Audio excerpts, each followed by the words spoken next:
Le sujet qu'il ne fallait pas louper cette semaine, sale temps pour le prince Ernst Auguste de Hanovre. L'époux de Caroline de Monaco, ils sont séparés mais pas divorcés, a été condamné ce mercredi 24 mars à 10 mois de prison avec sursis et une interdiction de résidence par le tribunal régional de Wels, en Haute-Autriche, pour violences et menaces sur son personnel et sur des policiers. Lors de son procès, Ernst Auguste de Hanovre s'est excusé et a reconnu les faits.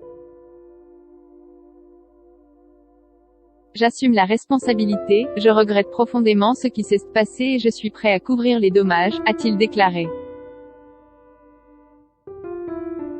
Il a cependant choisi de plaider non coupable, ses avocats évoquant des circonstances atténuantes telles que sa relation conflictuelle avec son fils Ernst Auguste Jr. de Hanovre et son opération pour un cancer.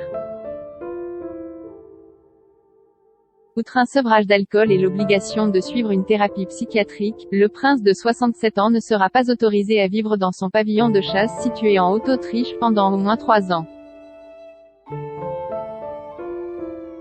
Une décision qu'il a jugée impossible et impensable. Et dans le reste de l'actu cette semaine.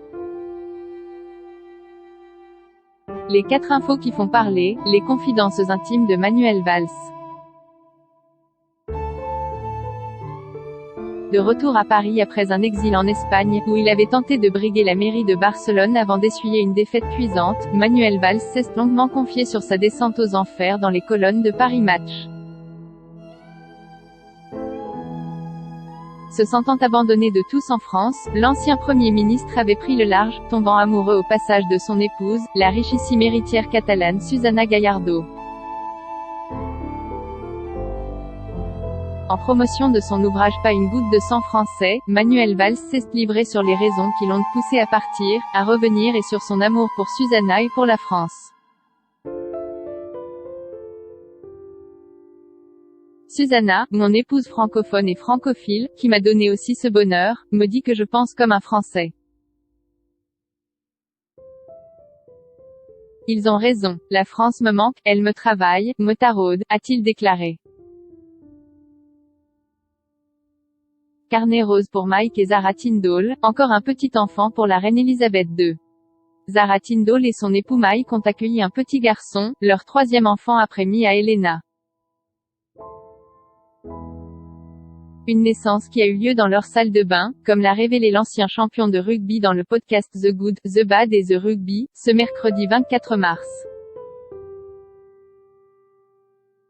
Heureusement, l'ami de Zara était là pour savoir que nous n'aurions pas le temps d'aller à l'hôpital, donc ça a été la course, prendre un matelas, aller dans la salle de bain, prendre des serviettes, a-t-il expliqué, aux anges. Un nouveau compagnon de jeu pour les enfants des Cambridge, Christian Quesada retrouve la liberté. Échange de look, 1 an après son jugement, Christian Quesada est sorti de prison. L'ancien champion des 12 coups de midi avait été condamné à 3 ans de prison ferme pour corruption de mineurs et détention et diffusion d'images pédopornographiques. Il a finalement été libéré après avoir passé 2 ans au quartier d'isolement de la prison de Bourg-en-Bresse. Selon les informations du Parisien, le père de 2 enfants serait apparu avec les cheveux longs, barbe et voudrait retrouver une vie plus anonyme, loin des médias. Dure semaine pour Elisabeth Borne et Roselyne Bachelot, le Covid-19 n'épargne personne. Hospitalisée pendant quelques jours après avoir été contaminée, la ministre du Travail Elisabeth Borne a été particulièrement traumatisée. Dans les colonnes du Parisien, elle s'est confiée sur cette expérience qu'elle n'est pas près d'oublier. C'était angoissant. Vous avez l'impression que tout votre corps se détraque. J'ai eu une partie des poumons affectés mais aussi des problèmes hépatiques. Mes résultats d'analyse étaient inhabituels, avec des taux qui débloquent.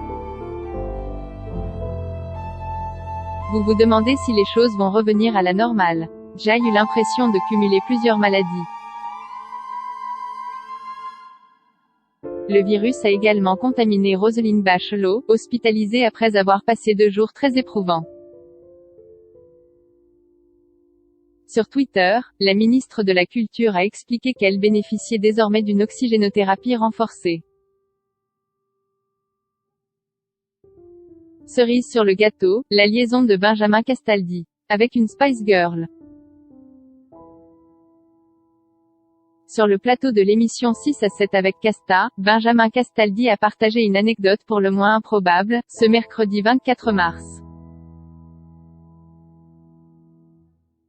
L'animateur a révélé avoir eu une liaison avec une Spice Girl, sans pour autant dévoiler son identité.